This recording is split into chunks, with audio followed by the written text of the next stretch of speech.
You guys were living together? Yep. Did he kick you out? Yep. And then you went to the affair partner's house immediately. You could be everything but boring.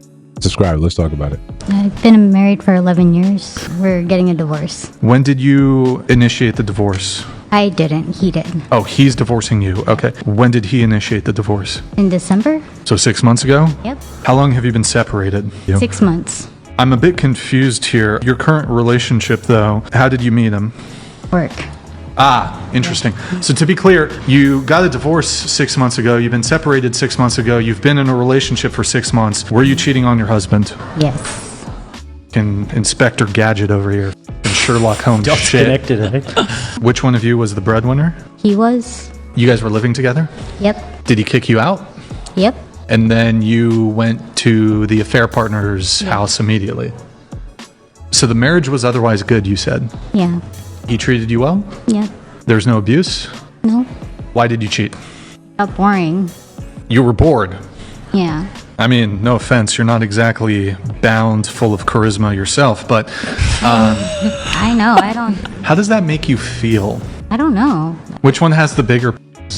The new guy. That's why she's not bored with the new one. Like I said, you could be anything, but can't be boring, right? But we know realistically, most of your marriages, most of your relationships, most of your day-to-day ends up being boring, right? It's not full of excitement every single minute of the day. So what we know, what we can probably assume, what we can make a reasonable assumption, a reasonable jump is that, listen, this is just an excuse. You were in limerence with this other guy. You were infatuated with him simply because it was something different. So you jump from that to that.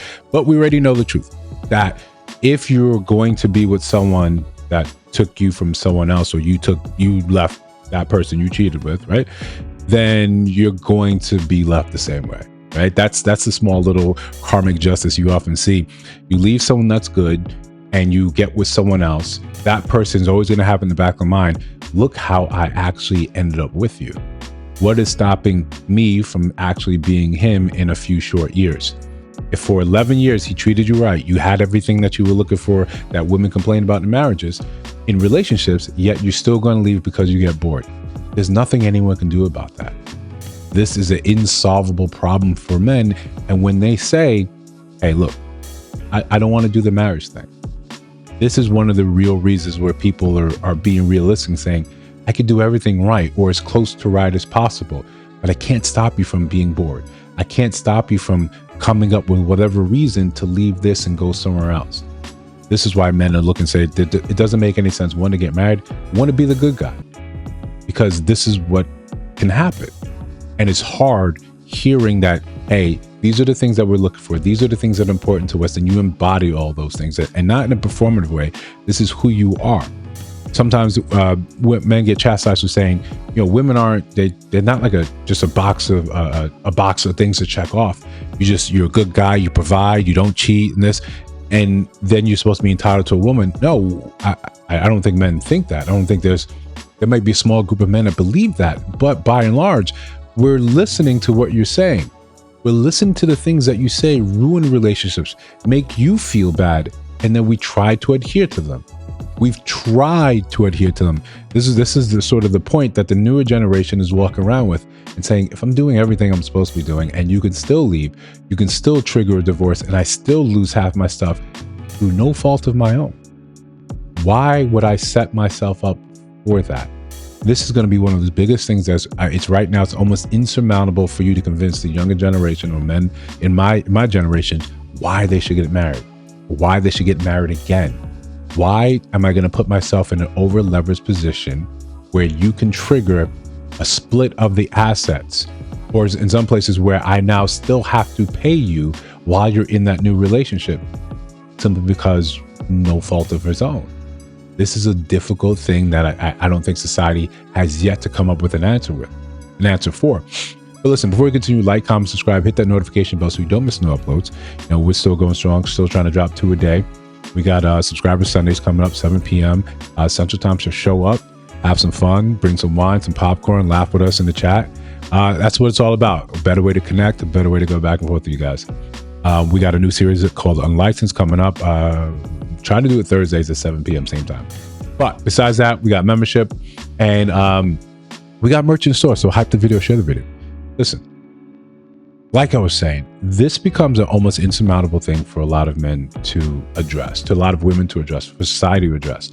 We look and say, and you see a lot of female creators, a lot of videos coming out and saying, this is why women aren't getting married. Yeah, because for the first time ever, quote unquote, you have the ability to make decisions on your own. You can afford, you can have the credit cards, you can do all the things on your own. And now you're looking for men and saying, I can't find a good man. It's not that good men don't exist. It's not that they're not out there. It's just that they're not asking you to get married either. When we look and say, okay, this is the reason behind the dip in marriages, it's also because men aren't getting down on one knee. This is also a factor. You really can't get married, right? Women are vehemently against them getting down on one knee and proposing to a man. So if men also aren't asking women to, for their hand in marriage, then you're going to see a dip in marriages. It's hard to just say one is attributed to the other or one is more important than the other, but it's certainly a factor. It's certainly a factor that can't be just easily dismissed. Men may be interested and could still be interested in having families, in creating families. One of the biggest reasons is because they want children, but you can get children without getting married. It's easier now. It's happening more frequently now. So a good reason not to get married is that I can still get the thing that I want. But now, if it's outside the confines of marriage, there's a group of men that say, well, then I'd rather hold off. I'd rather do it this way. And if I can't have that, then it's no way.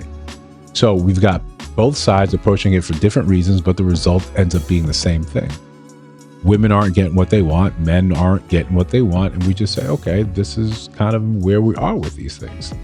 It's foolish to put it all on one side and think this is the end all be all. This is how it all makes sense. This is all how it falls down. But we cannot ignore the very real thing about the divorce laws, about the more people saying, I left a good man because enter whatever reason that has nothing to do with him. I was bored. I saw better over there. It's not like we're being real, like in her scenario, it's not like the divorce was immediately triggered and efforts. No, you were already into this man. This is what happened before.